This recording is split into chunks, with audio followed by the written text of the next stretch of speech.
And hello everybody, my name is Luna and welcome back to my recap and highlights of the Downfall finale. This is part 2 and you can check out part 1 here. So, round 2. One of the irrevocables smashes into the stunned emissary and Aidan teleports into the emissary's space to soak some of that damage. Aidan at this point has been taking damage for lots of other people and is looking really badly hurt. Emhira, who is also very badly hurt, shoots one of her stars to a higher ward, unfortunately missing, and then she conjures a magical darkness filled with the sounds of wailing and grief. This spell does 8d8 damage, which hits not just the enemies, but Aidan and the emissary as well, and they are really hanging on by a thread at this point. A Castriel attacks Aidan again with his greatsword, but Emhira teleports in and takes the damage for him. This brings her below 100 hit points, and she needs to succeed on a Constitution saving throw, or she is dead. Like, actually dead. I believe in you. It's terrifying. Come on, you got this. I hate it. Do you want? Nat 20! This is where I literally had to pause the episode and just take a moment to breathe. My heart was racing so fast. Asha leaps through the darkness using her divine prowess and runs on all fours to the irrevocable who is protecting one of the wards. She attempts to stun him and knock him off using a ton of ki, but unfortunately is not able to. Salaha then summons a Construct Cavalcade, which is a sort of big healing spell that brings him back up to a respectable amount of hit points, and then casts Meteor Storm. Both Adama and Selena attempt to counterspell. Adama fails, but Selena is successful in her counterspell, so Salaha then counterspells her counterspell. It's a three-way counterspell. 4 meteors rain down, doing 40d6 damage per meteor. Gotta love those 9th level spells, let me tell you. The dragons are badly injured, Adama is completely obliterated, Selena is very hurt, and a Castriel burns. Asha teleports to Salaha to tank their damage from the meteor storm since they were right in the center of one of them, and since Asha has evasion, they dance through the fire. The Archmage of the Cogents and a Castriel looks up as Meteor, starfire, light burns into his celestial skin and goes, "I will still be right even when I am gone. I will..." Incinerated, burnt wings, vanishing into starlight as two gods dance in the destruction.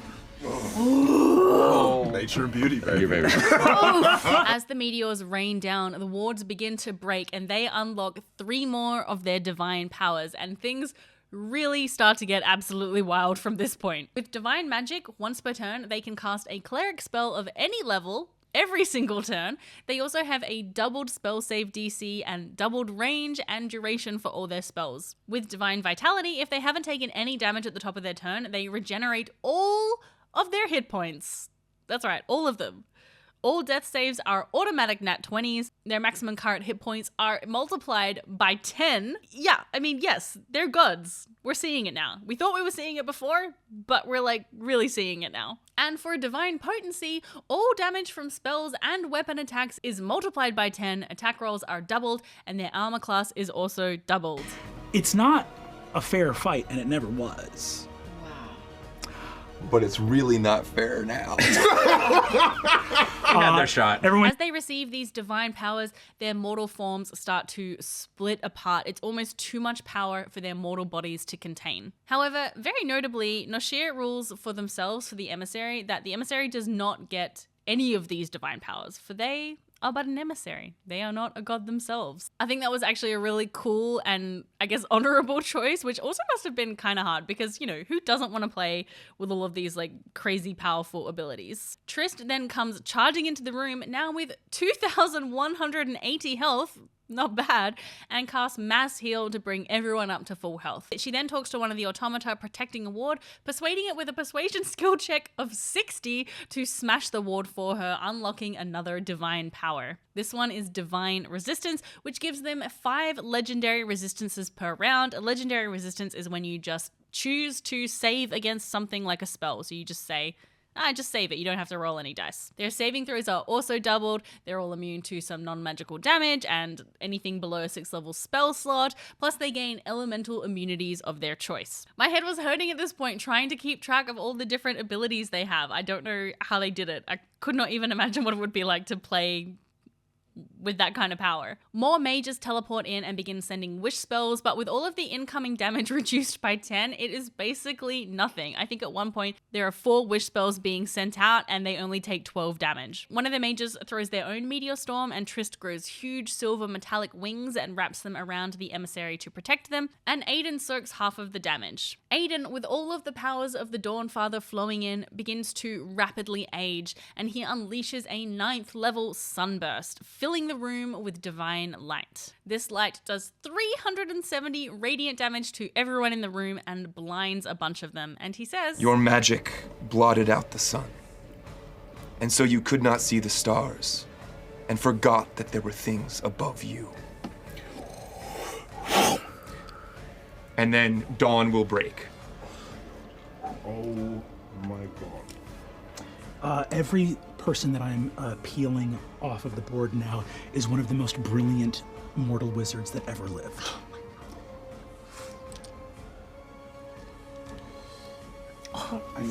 I was way more psyched when I started that action than I feel now.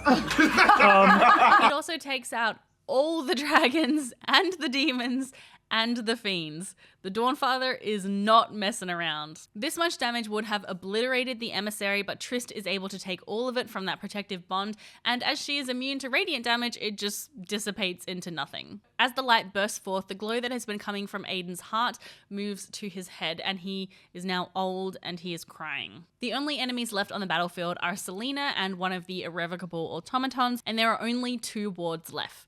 The emissary obliterates one of the remaining wards. This time they are given divine awareness, allowing them true sight, blind sight, tremor sense, and the ability to speak and understand all languages as well as communicate telepathically, as well as a stack of condition immunities as well. I mean, yeah, at this point, they are basically untouchable. With their new abilities, they are able to see through any illusions, and the image of Father Milo suddenly disappears. They realize that he was never really there to begin with. Then Amhira hears Slitch calling out from her cloak. He points out the glass encasement around Selena's neck, which was given to her earlier that day by a castriel.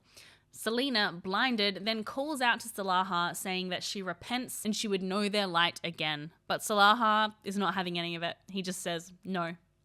So Selena takes the encasement, throws it up, ready for the factorum to destroy it, and begins casting a spell. She takes the glass and sends it to oblivion, tossing it up. Within that encasement is a god that is about to be destroyed by the factorum Malleus. You see that she is preparing with this object interaction. There is a spell happening. In this moment, you have both used your reactions, but I will allow you, because she is reverent to you in this moment, you can do one of 2 things. A member of your family here from the dawn of time, she is rocketing towards the starry portal above to send to oblivion forever. She is also attempting to cast some piece of mortal magic, perhaps something to save herself, who knows. Your call, Abu. Fuck! I'm gonna go and save the family member. You leap up, catch the emblem. Slitch is going nuts in that little glass case. Before it goes to oblivion, you save something eternal that you have loved forever. As you grasp it, you allow her mortal magic to unfurl. A wish spell that she makes in this moment. What we have worked and strived and bled for, let no god take away. Her mind pierces your chest. The scrolls within you feed into her mind, and she casts it out wide. You feel her mind. Her wish goes out, and all the wizards and mages of the city receive the knowledge of how to build the factorum Malleus. This appears to be the final moment, and the emissary begins to do what they were sent here to do. They leap up onto the main platform, and they activate the power that was given to them by the lawbearer inside their chest. Their stones whirl around them and generating heat, and they hold up their two scales, readying an action. Imhira hits the remaining automaton with an Eldritch Blast, pulling it off the platform and then sending more Eldritch Blasts at the ward, unlocking the final power, Divine Vigor. I mean, is there really any point at the moment in me listing everything that was on that sheet? I mean, it's wild. Basically, they double their speed, all their limited features reset every turn, they get legendary reactions, and yeah, as Brennan says, they aren't heroes anymore. They're playing the NPCs. The time of heroes is over. With the final ward obliterated, the emissary releases their held action. I'm scared. He draws his arms back. The scales of justice fall from his hands and kind of hang there, and for a moment we see the silhouette of the scales of justice. And he lets fly. Thundering down through the column, blue light. In the last moment of this ward, a power that Cassida could not imagine disanimates the factorum. A blast of energy. Time begins to slow. As it slows, we see reaching through, your divine vigor brought to you. Your mortal selves are being rent asunder in this moment. At this point, all of the avatars are barely holding on to their mortal forms as the divine power flows into them. Salaha, or as they really are now, the Archheart passes the glass encasement to the Wild Mother and embraces Selena, who just collapses against them. The Wild Mother, holding the encasement, decides to let whichever god is inside out. The sins for family.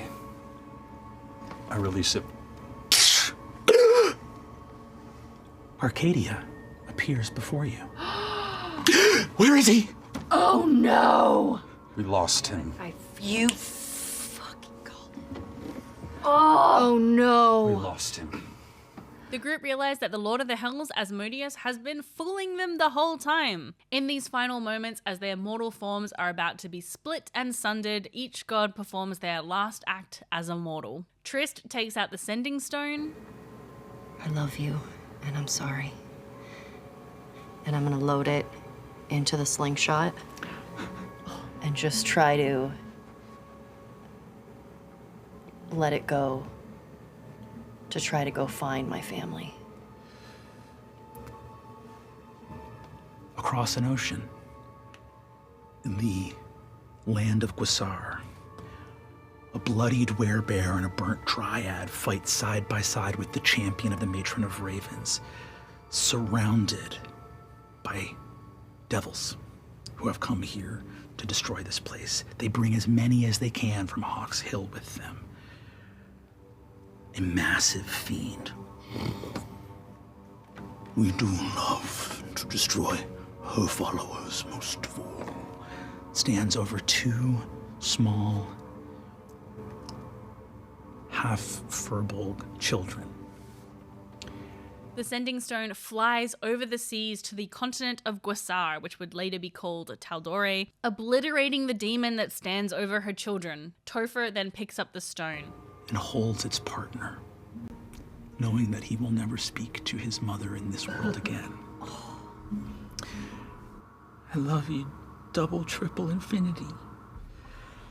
And both of them rise and glow, and light pours forth from them, and they move towards the army of fiends. And a new dawn comes. Devils peel back as the blood of the divine wends its way across Guisar. A stone in hand. Hope is not yet lost. The Knowing Mistress calls out Cassida, and the Dawnfather, the Wild Mother, and the Matron move out of the chamber, noticing that Tashar, or Grumsh the Ruiner, and Zahasht, the Crawling King, are gone. The Everlight sort of dithers, unsure what to do, until the emissary turns to her and says that she cannot heal everyone, but she can try. She casts calm emotions on him so that he won't be afraid for this final moment, and rushes after the others. The Archheart chooses to stay, holding Selena, and they recite the poem of the Factorum Malleus to the knowing mistress. The others arrive at the Hall of Scrolls and they see Cassida, dead on the ground, and standing over her is the Lord of the Hells himself, wearing the form of Amorous, Trist's husband, just to mess with her, I think. He crawls out of that form as his true hellish self, and he is holding the scroll that contains the last written copy of the Factorum Malleus. This whole time he has been posing as Arcadia, the avatar of the knowing mistress. The Everlight casts Guiding Bolt at 9th level, aiming for the scroll, doing 500 damage and destroying it. Back in the Factorum chamber, the energy from the emissary is released and they are destroyed, finding themselves in a dark, void chamber, standing before the Matron of Ravens. It's so dark. But I know you. Are you here to take me to Mama? I take my mask off, and my size shrinks to around the same size as emissary. You did well, child. Taking his soul and sending it to the lawbearer. Actually getting a bit emotional. As he leaves, he bids her to find those who are worthy and to send them home. Hearing those words, she uses her magic to find Hallis, the young boy in the hospital, Cassida's son, and teleports him elsewhere in Exandria, somewhere safe. The Archheart, realizing that every mage in the city now has the knowledge of the Factorum Malleus, takes the energy blast and redirects it directly back to the city. And every piece of broomstone in the city disenchants.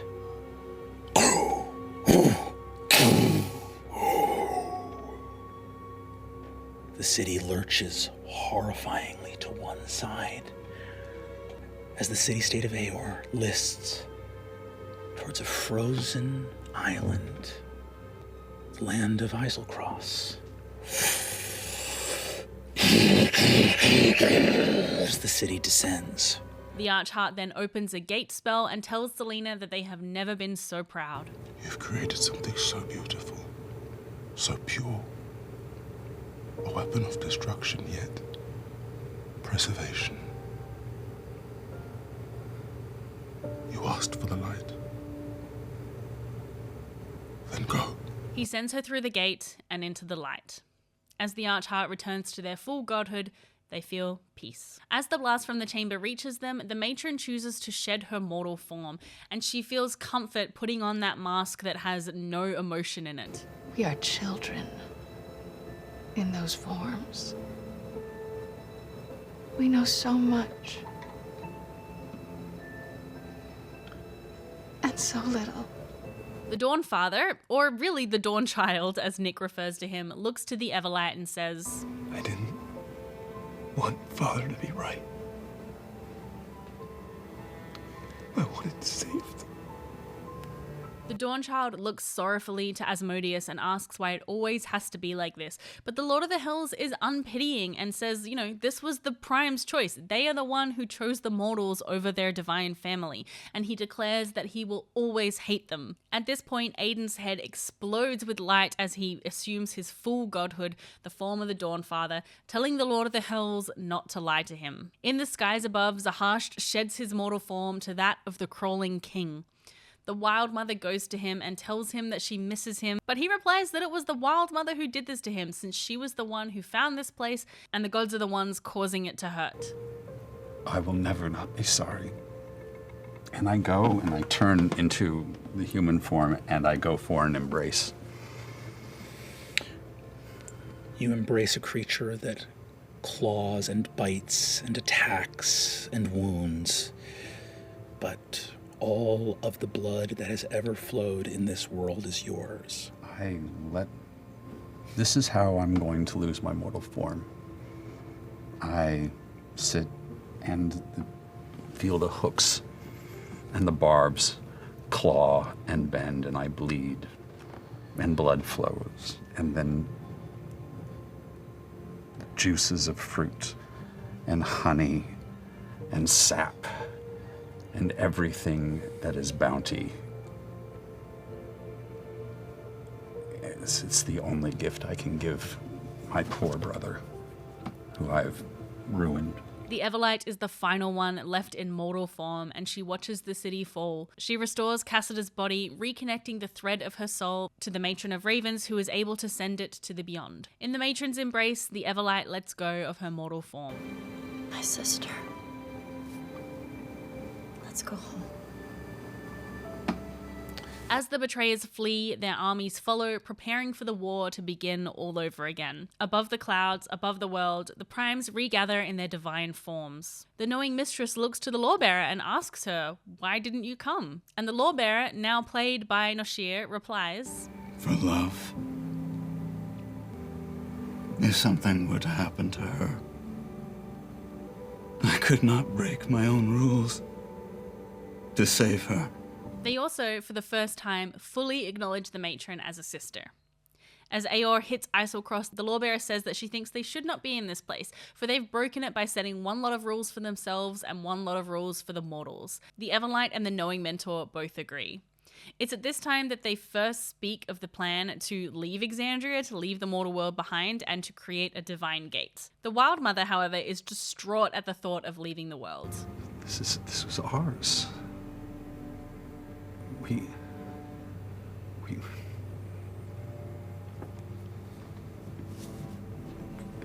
No. No.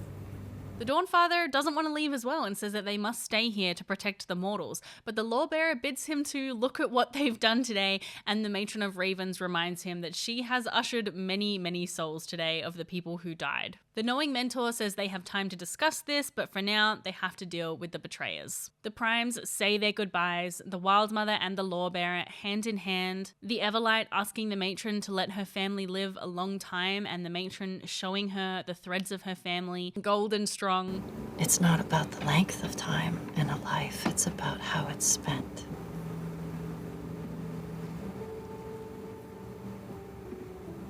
And I would do it all over again. I'm not going to cry. The Dawnfather is the last one left. As he kneels there, on the edge overlooking the water and the sun, I think he hears in his heart, Aidan, it's okay, Father. And I think a final tear, a final part of Aidan that hoped falls into the sea. And he stands resolute. And he'll gaze up at the sun and shimmer in its light and vanish. So ends the tale of Downfall, and as the episode draws to an end, Brennan leaves the DM seat and Matt Mercer returns, ready for the reaction of Bell's Hells. Oh, I actually did have to pause a few times because I got that tight feeling in my chest.